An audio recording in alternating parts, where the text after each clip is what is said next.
Hello friends, welcome back to my YouTube channel Siddharth tutorials. तो friends, अगर आप भी हमारे चैनल पे नए हैं तो हमारे वीडियो को लाइक कर दें, चैनल को सब्सक्राइब कर दें और वीडियो को ज़्यादा से ज़्यादा शेयर कर दें। दोस्तों, अगर आप क्लास 10th के स्टूडेंट हैं तो ये वीडियो आपके लिए बहुत इंपॉर्टेंट होने वाली है। आज हम क्लास 10th भूगोल के चैप्टर 1 के इम्पॉर्टेंट क्वेश्चन को आपको पढ़ाएंगे।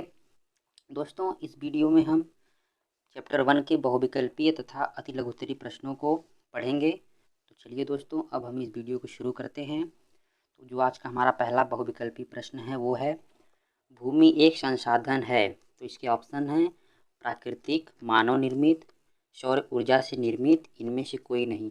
दोस्तों, इसका जो सही आंसर है वो है प्राकृतिक। जो हमारा भूमि है वह एक प्राकृतिक संसाधन है। अब चलते हैं अपने दूसरे प्रश्न की तरफ, जो कि है, निम्नलिखित में से एक मिट्टी का प्रकार नहीं है। तो इसके ऑप्शंस हैं काली, पीली, लेटराइट, सीमेंट। दोस्तों, इसका जो सही आंसर है वो है सीमेंट। दोस्तों, सीमेंट जो है वो एक प्रकार की मिट्टी नहीं है। दोस्तों, चलते हैं अपने अब हम तीसरे प्रश्न की तरफ। तीसरा प्रश्न हमारा है, निम्न में से कौन अजैविक संसाधन है। दोस्तों, जिसके ऑप्शंस हैं चट्टानें, पशु, पौधे, मछलियाँ। तो फ्रेंड्स, इसका सही आंसर है चट्टानें। अब चलते हैं अपने नेक्स्ट क्वेश्चन की तरफ। फ्रेंड्स, हमारा नेक्स्ट क्वेश्चन है, निम्नलिखित में से किस राज्य में काली मिट्टी पाई जाती है। तो आपके ऑप्शंस हैं झारखंड, गुजरात, राजस्थान, बिहार। तो फ्रेंड्स, इसका सही आंसर है गुजरात। फ्रेंड्स, गुजरात में काली मिट्टी पाई जाती है। फ्रेंड्स, अब हम चलते हैं अपने अगले प्रश्न की तरफ। अगला प्रश्न हमारा है, पर्वतों पर मृदा अपरदन का साधन है। दोस्तों, इस आपके ऑप्शंस हैं पवन, हिमनद, जल, पशु संचरण। तो फ्रेंड्स, इसका जो राइट आंसर है वो है हिमनद। दोस्तों, पर्वतों पर मृदा अपरदन का साधन हिमनद है। फ्रेंड्स, अब चलते हैं अपने अगले प्रश्न की तरफ।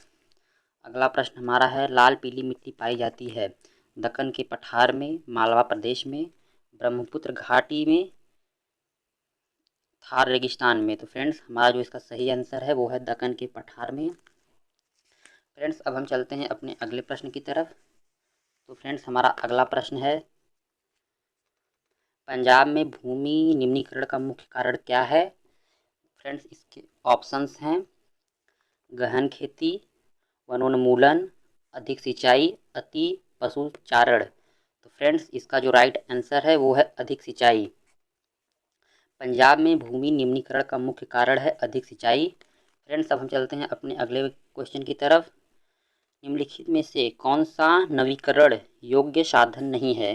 तो इसके ऑप्शंस हैं पवन ऊर्जा, जीवाश्म ईंधन, जल, वन। तो फ्रेंड्स, इसका जो राइट आंसर है वो है जीवाश्म ईंधन।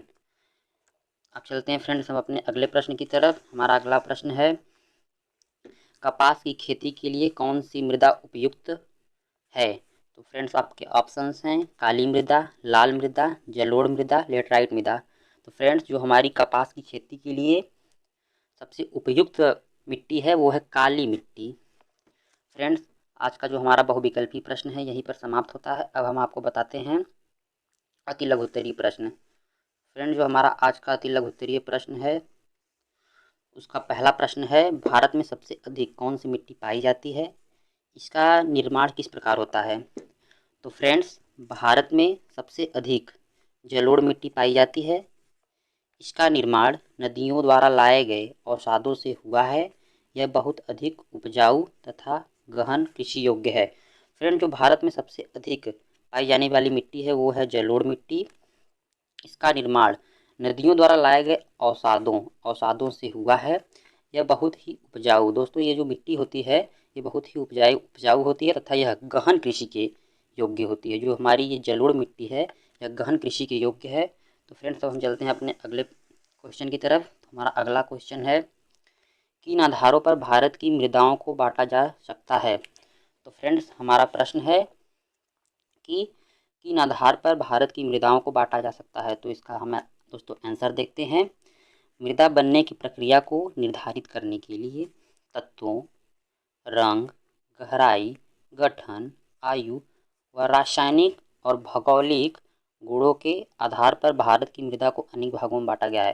फ्रेंड्स, जो भारत की मृदा है उसको निर्धारित करने के लिए तत्व, रंग, गहराई, गठन, आयु व रासायनिक और भौगोलिक गुणों के आधार पर ही हम भारत की जो मृदा हैं उनको हम बांट सकते हैं। तो फ्रेंड्स अब हम चलते हैं अपने अगले प्रश्न की तरफ। तो हमारा अगला प्रश्न है, जो हमारा तीसरा प्रश्न है वो है, भारत में कौन कौन सी मृदाएं पाई जाती हैं? तो फ्रेंड्स इसका आंसर है, भारत में दोमट मिट्टी, लाल मिट्टी, काली मिट्टी, पीली मिट्टी, जलोढ़ मिट्टी और लेटराइट मिट्टी पाई जाती है। फ्रेंड्स अब हम चलते हैं अपने अगले प्रश्न की तरफ। तो हमारा अगला प्रश्न है, पवन अपरदन किसे कहते हैं? तो फ्रेंड्स इसका आंसर है, पवन अपरदन मैदान अथवा ढालू क्षेत्र से मृदा को उड़ा ले जाने की प्रक्रिया को पवन अपरदन कहते हैं।